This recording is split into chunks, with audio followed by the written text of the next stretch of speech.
Hello, કેમ છો બધા? જય સ્વામિનારાયણ. આજે આપણે બનાવવાની છે હનીબેલ કેક. એક ક્રીમવાળી, એક ક્રીમ વગરની લોફ કેક.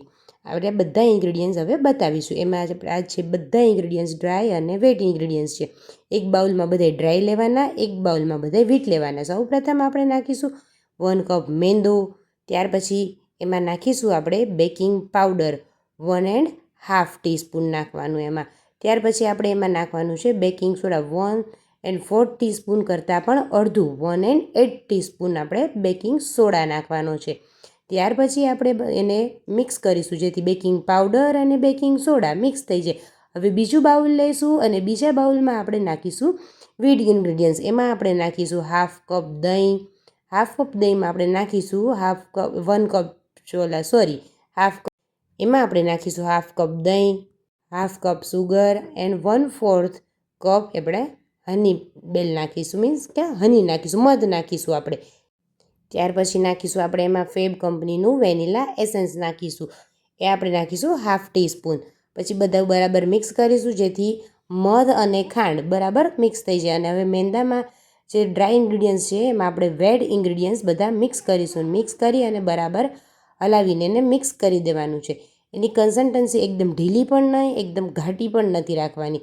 બરાબર મિક્સ કરવાનું. હવે તમે જોઈ શકો છો કેટલું હજી થોડું કઠણ છે, એટલે આપણે એમાં નાખીશું 1/4 કપ મિલ્ક નાખીશું, દૂધ. અને દૂધ ફ્રીઝમાં રહેલું ઠંડુ પણ નથી યુઝ કરવાનું અને ગરમ પણ નથી યુઝ કરવાનું, મીડિયમ ટેમ્પરેચરનું યુઝ કરવાનું છે. હવે આપણે એને હવે આપણે એને ટીનમાં નાખી અને બેક કરવા મૂકીશું. અને થોડું બીજું બેટર છે એ લોફમાં મૂકીને બેક કરવા મૂકીશું. હવે આ આપણે મૂકીશું ટીનમાં. છેલ્લે એને આપણે ટેપ કરીશું જેથી બબલ બધા બહાર નીકળી જાય અને સારી કેક બને. ત્યાર પછી આપણે એને ઓટીજીમાં બેક કરવા મૂકીશું. એક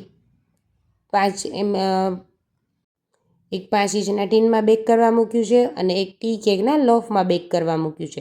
તમે જુઓ આપણી બરાબર ઓટીજીમાં મૂકી દીધું છે. હવે બની ગઈ છે આ રાઉન્ડ હનીબેલ ટી કેક થઈ ગઈ છે.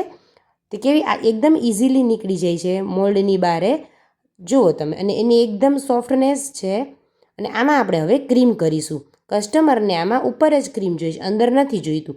અને બીજી જે આપણે મૂકી હતી ટી કેકમાં એ આપણે લોફ ટાઈપની છે, એના પીસીસ કરી લીધા છે, એ આમનામ જ ખાવાની છે. જ્યારે આ કેક છે આપણે ટીનમાં મૂકી હતી 5 ઇંચના ટીનમાં, એને ઉપર આપણે ક્રીમથી ગાર્નિશિંગ કરીશું અને ડેકોરેશન કરીશું. કસ્ટમરને અંદર ક્રીમ નથી જોતું, બહાર જ ક્રીમ જોઈતું હતું અને અંદર એને ટેસ્ટ હનીબેલનો જોતો હતો.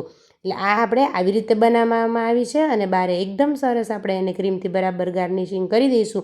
અને તમે જોઈ રહ્યા છો કે પહેલાં એકદમ આપણે એને ક્રમકોટ કરીશું. ક્રમકોટ કર્યા બાદ ફ્રીઝમાં થોડી વાર રાખી દઈશું જેથી એ સેટ થઈ જાય. થોડી સેટ થઈ ગયા પછી ઉપર ડિઝાઇન કરીશું આપણે. હવે બરાબર ઉપર ડિઝાઇન થઈ ગઈ છે. તમે મારી કેક ગમી હોય તો લાઇક, શેર એન્ડ સબસ્ક્રાઈબ કરજો.